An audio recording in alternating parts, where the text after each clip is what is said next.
So John Wong from Solana Foundation asked me before this talk, he said, is the new Web3.js API going to be sweet? And I thought about it for a hot second. And I told him, actually, John, no, I don't think so. Because sweet APIs, sugary sweet APIs, they rot your teeth. They give you a sugar high until your application crashes. And they give you a stomach ache after you use them for a really, really, really long time. I like to think of the new Web3.js API as more like vegetables. You eat them, you chew on them, they sharpen your teeth. They're good for you, they give you vitamins and minerals. They improve your eyesight, and they help you see in the dark. Well, APIs, by their very design, they demand to be used in certain ways, and they lead developers down certain paths. And we all end up in the same pits once we use them. And so it's my hope for the new Web3.js API that the design of the API all leads us right down into the pit of success. My name is Stephen Lucier, and I work at Solana Labs, and it's my great pleasure this morning to introduce to you the new Web3.js. So, for the uninitiated who don't know what Web3.js is, it is a JavaScript library that you would use to read and write data to execute programs on the Solana blockchain. In short, if you've ever minted an NFT, played a game, logged into a service, chances are the application that you were using uses Web3.js underneath the hood. It's downloaded about 400,000 times a week, but just because it's pervasive and just because it's popular doesn't mean it's good or that it's done. You told us, in fact, that you want something better. You told us that the thing, it's hard to customize. It's too opinionated. Folks from Mango told us, Steve, your transaction confirmation strategy just doesn't work for us. We need something different. Mpaella told us, hey, connection class is cool, but could I maybe get a multi-connection class that let me fall back from a primary to a secondary RPC in case the primary fails? And EpicFace told us, hey, I'd like you to add this feature where if I make a bunch of requests in a short time window, you just automatically batch them together. And so far, requests like these for custom retry behavior in case you get a 429 rate limit or the RPC fails. We've had to say no to all of these requests because what works for one application may not work for all of them, and we have to cater to the plurality of Solana applications with the design of the API. Another thing you told us, this thing has got to be tree shakeable. You told me, Steve, I'm happy that you offer all of these 11 billion methods for me to call, but I only use these 3, or I only use these 5. But when I include Web3.js in my project, I get all of them, whether I like it or not. You told us if I use these 5 methods, my optimizing compiler should just blow all of the other ones away and only include the 5 that I need. You also told us it's about time to use modern JavaScript. Things like bn.js polyfills for large integers, got to get rid of them. We have to find some way to get bigint into this library. You also told us, did you know that modern support natively in environment is coming for exactly the encryption algorithm that Solana uses, ED25519. In fact, it's already here in Safari 17. It's behind a feature flag in Chrome, and it's in all of the major server runtimes like Node.js, Bun, Vercel Edge Runtime, AWS, Cloudflare Workers, etc. Despite that, the current Web3.js API, and key pair generate and transaction sign, are fundamentally incompatible with the new modern ED25519 support, in part because all of these APIs are synchronous and the native ones are asynchronous. So for the past 6 months or so, me and this crack team of developers, Joe Caulfield, Callum McIntyre, and Loris Leva, have been working on a new version of Web3.js. And I want to put it into your hands today as a technology preview, not just to announce it, but to get the code into your hands so that you can start kicking the tires. So here's how I would suggest watching this talk. I would suggest, for now, most of you have all closed your laptops, just put your phones on DND, and then just take both of your hands and just hold onto your butts, because we only have 15 minutes to blast through what's new in this humongous API. This talk is going to be split into two parts. First, we're going to compare the old and the new to see what we were able to achieve. I'm hoping through this section, it'll inspire you to come on this journey with us and do this migration with us so that you too can get the kind of wins you're about to see. And then the second thing, I'm going to just deep dive into some of my favorite parts of the new API. So let's begin. First, let's compare the old and the new and see what we were able to achieve. So first, let's talk about the bytes that you ship to your clients when you're building a web app. If you were to take all of the old Web3.js or all of the new Web3.js and bundle it together into a single browser bundle and ship it to your clients, every function, minify it and gzip it, how many bytes would that be? So kitchen sink for the old Web3.js bundled together in an IIFE, 90 kilobytes. For the new, 33 kilobytes. That's a reduction of about 2.7 times. But this isn't the whole story, because if you are running an environment that supports ED25519 natively, you can continue to trim this down and throw out more code, dropping the new Web3.js browser bundle to 17 kilobytes, which is about 5-time reduction. Now, my friend Joe was like, what would a typical application look like if I were to build a small toy application that just transferred tokens, bundle it up as a browser bundle? What size would I be able to achieve? Well, because of the new way that we can tree shake away functionality that you don't use in the new Web3.js, even building a typical application that transfers tokens, Joe was able to bundle the old Web3.js into 67 kilobytes and the new into 4.5 kilobytes. That's a 14 times reduction in a simple use case like transferring tokens. Let's take a look at the back end now. Callum was able to create a web service for AWS that accepts a transaction, authenticates you, signs it, sends the transaction, and returns the transaction signature to you. This would be a common use case for a relayer or something like that. He took the AWS tooling, bundled it up. The bundle ended up being 5.4 megabytes on AWS for the old Web3.js, 1.7 for the new, a reduction in 3 times.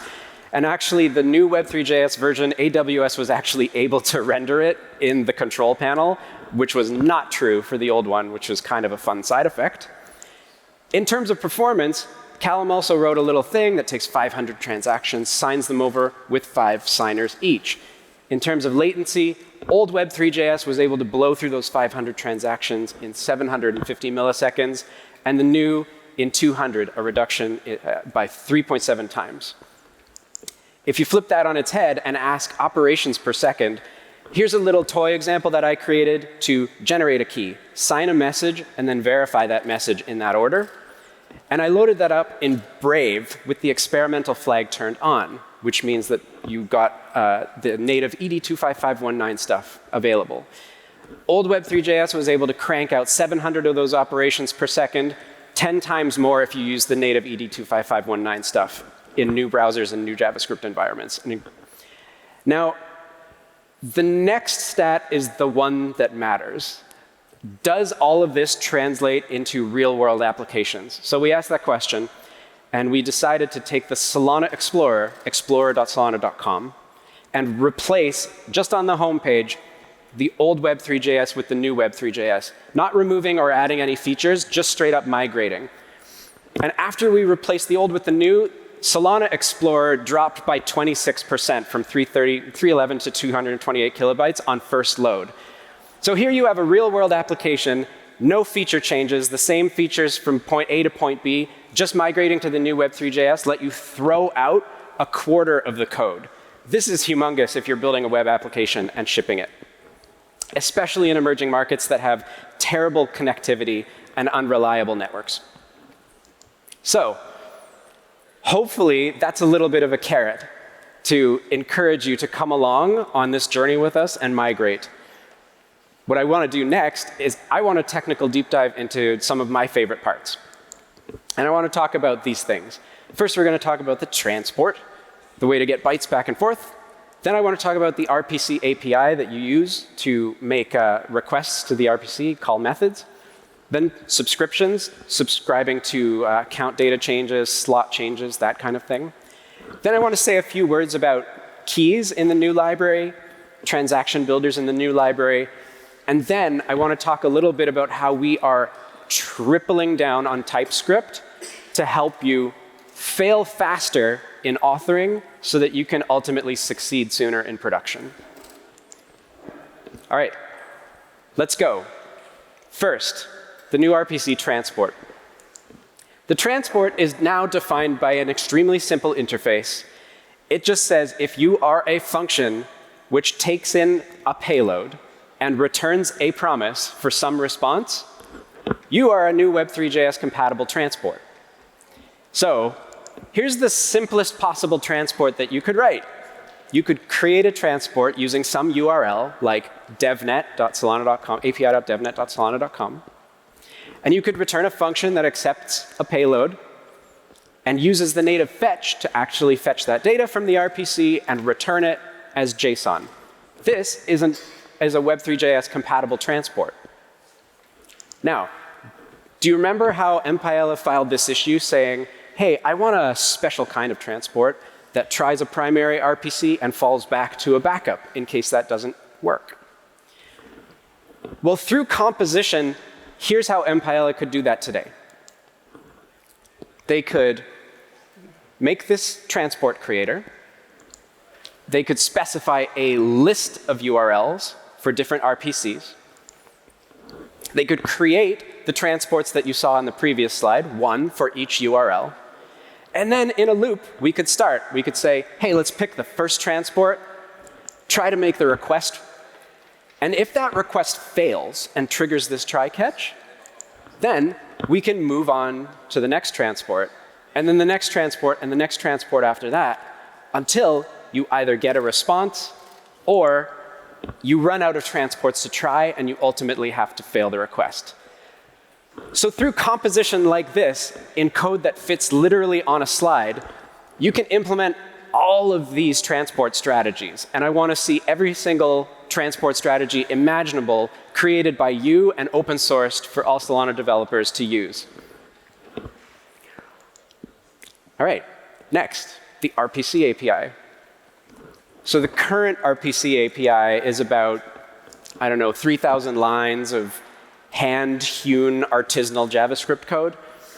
The new RPC API is about 50 lines of highly dynamic code based on JavaScript proxies, because it turns out that JSON RPC, being a specification, is really predictable and repetitive, and you can implement most of it using a very little bit of code.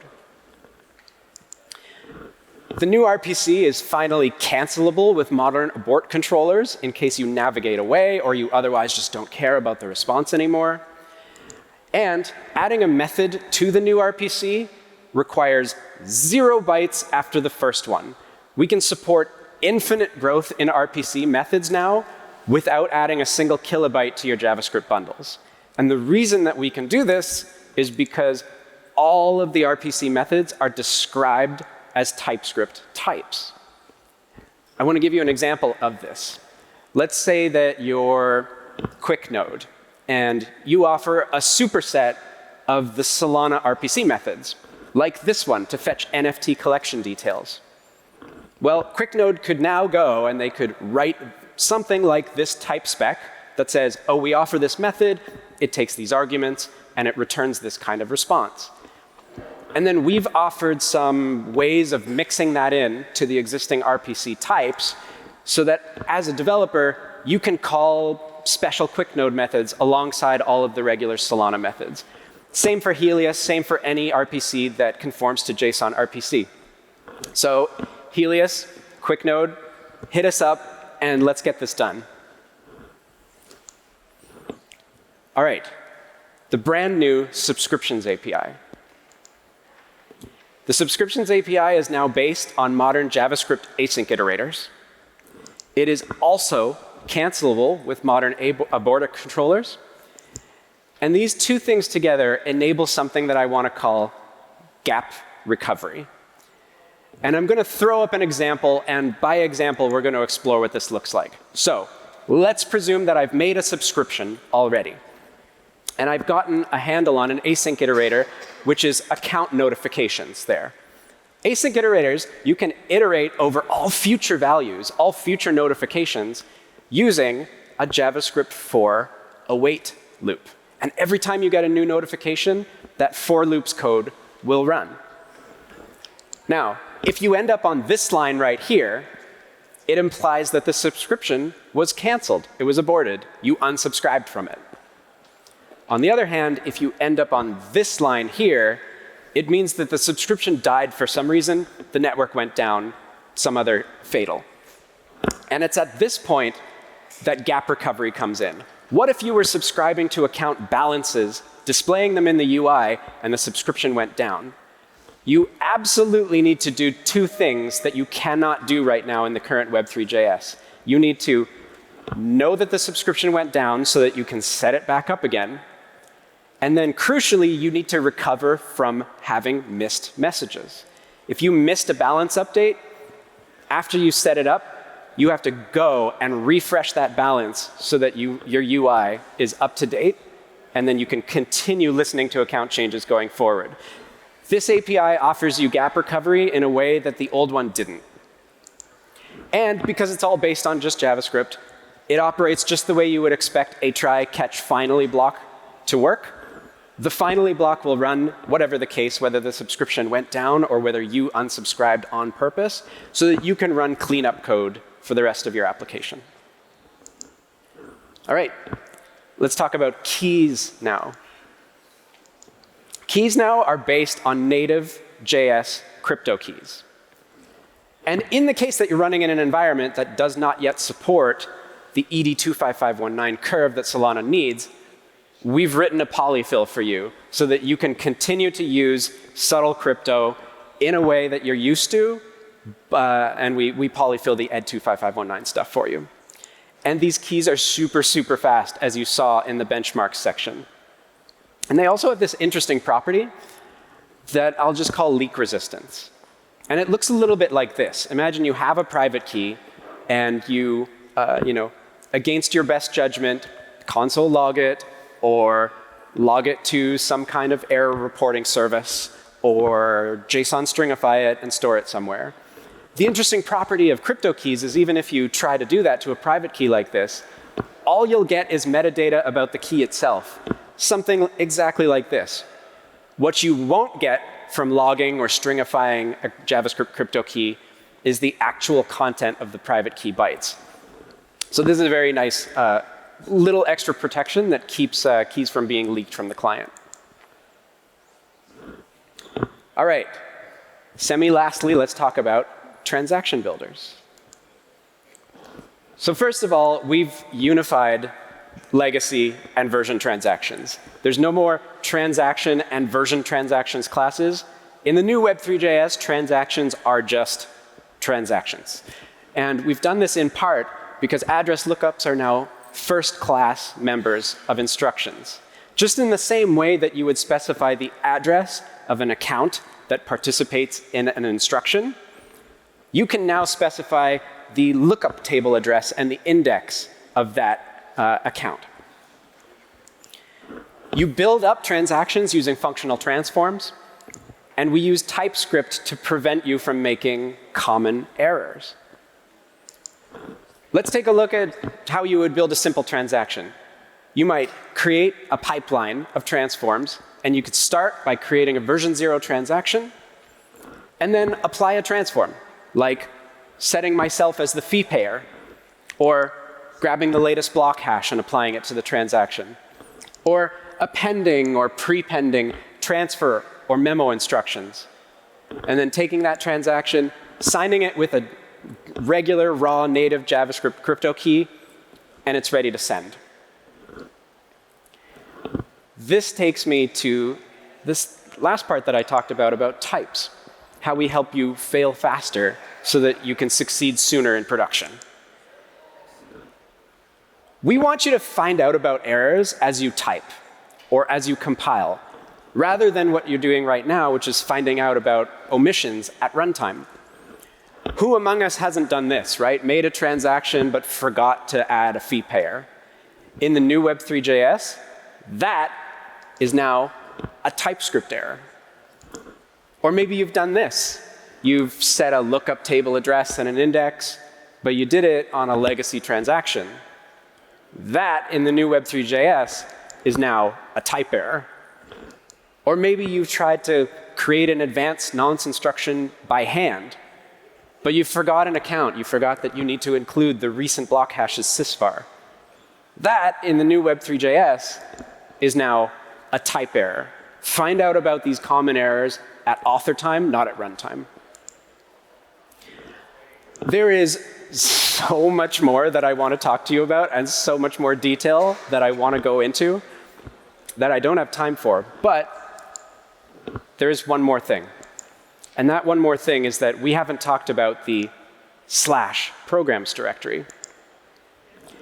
The thing is, you don't think about building products in terms of the primitives that we've offered to you. Create transaction, generate key pair, appending instructions. The way that you think about building products is in terms of these things: transferring tokens, minting NFTs, depositing stake. Because these are the things that deliver actual value to your customers. So we want to offer you APIs that are closer to your customers' desires. And we want to deliver it not just for the built-in programs, but we want to deliver it for every Solana program, even the ones that you will write.